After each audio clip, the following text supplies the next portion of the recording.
Yamaha selalu mengedepankan performa dan desain yang menarik di hampir seluruh jajaran motornya, dari zaman dulu sampai saat ini. Entah bagaimana, Yamaha hampir selalu berhasil melakukan hal ini. Entah itu di motor bebek seperti Jupiter Generation, motor sport fairing sesi kecil seperti Yamaha R15, sampai motor matic premium seperti NMAX dan Aerox. Semua motor-motor tersebut bisa kita jadikan sebagai bukti kalau Yamaha selalu mengedepankan performa dan desain.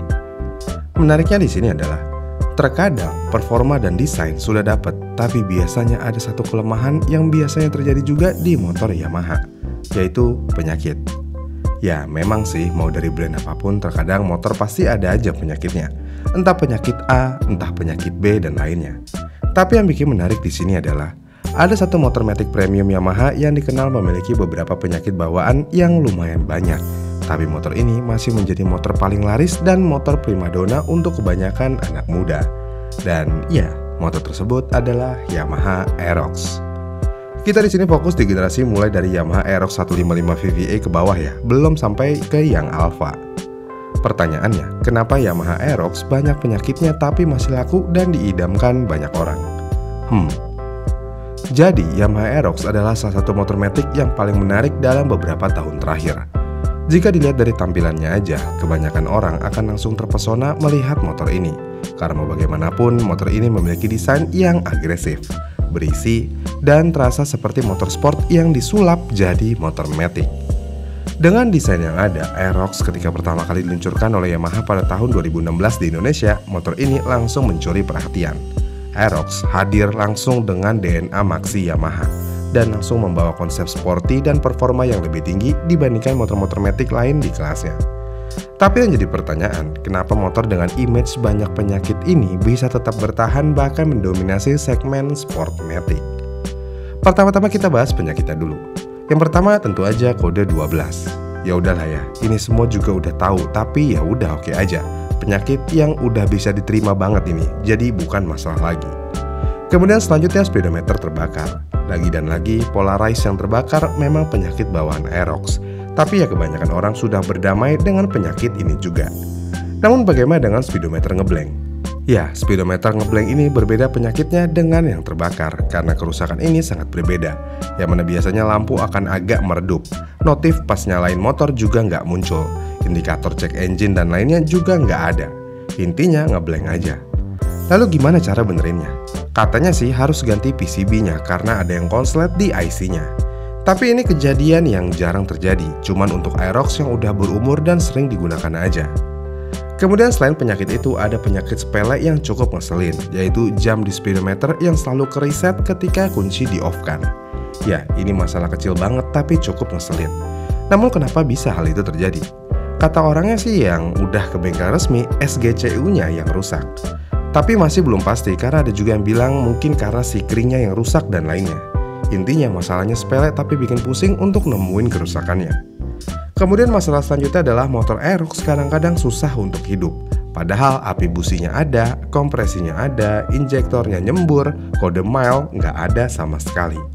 Kalau udah begini ya bingung, kode mile nggak ada tapi motor mogok. Usut punya usut ya katanya ini sensor MAKS.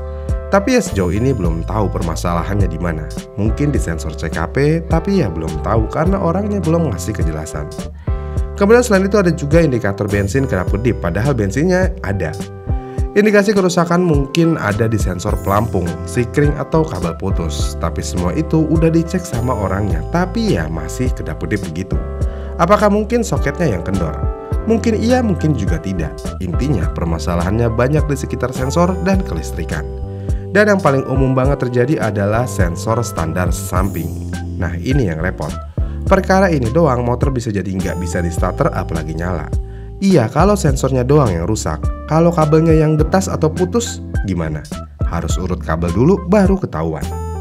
Ya Aerox ini cukup canggih sebenarnya karena banyak banget paket sensor.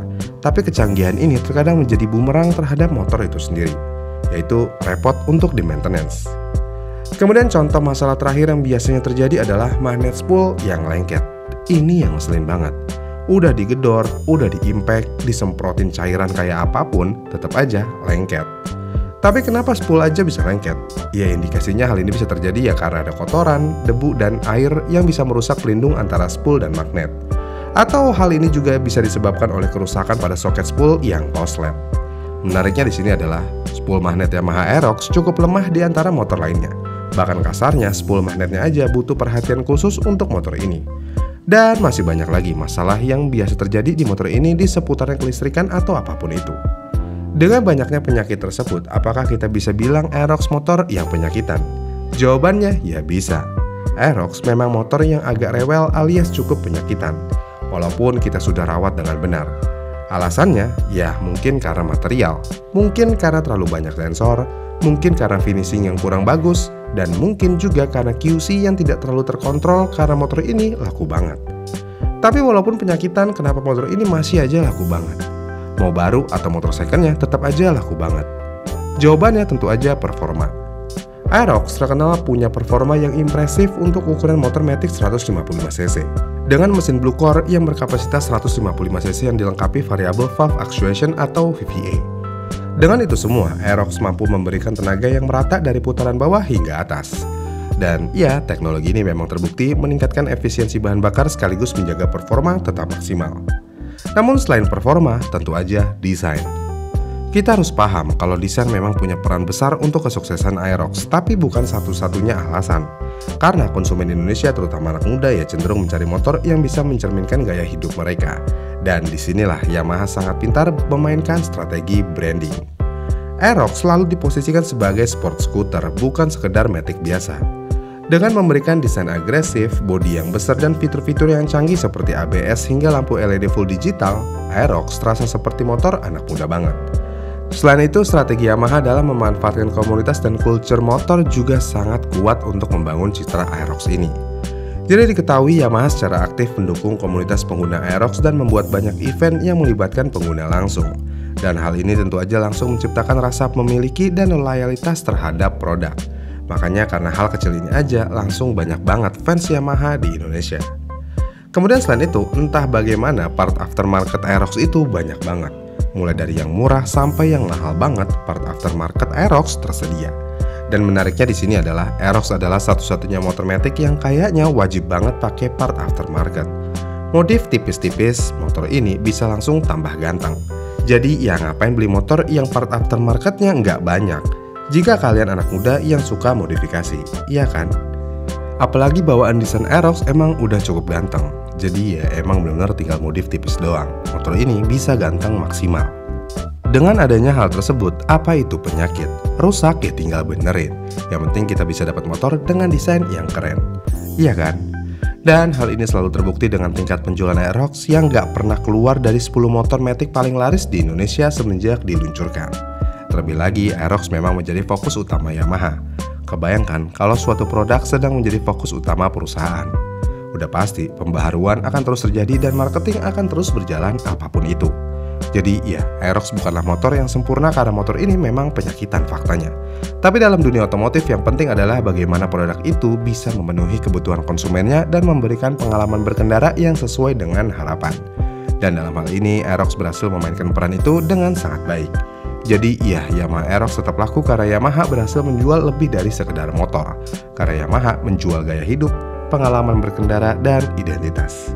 Buat kalian yang gak suka Aerox, berarti kalian kebal dari marketing Yamaha.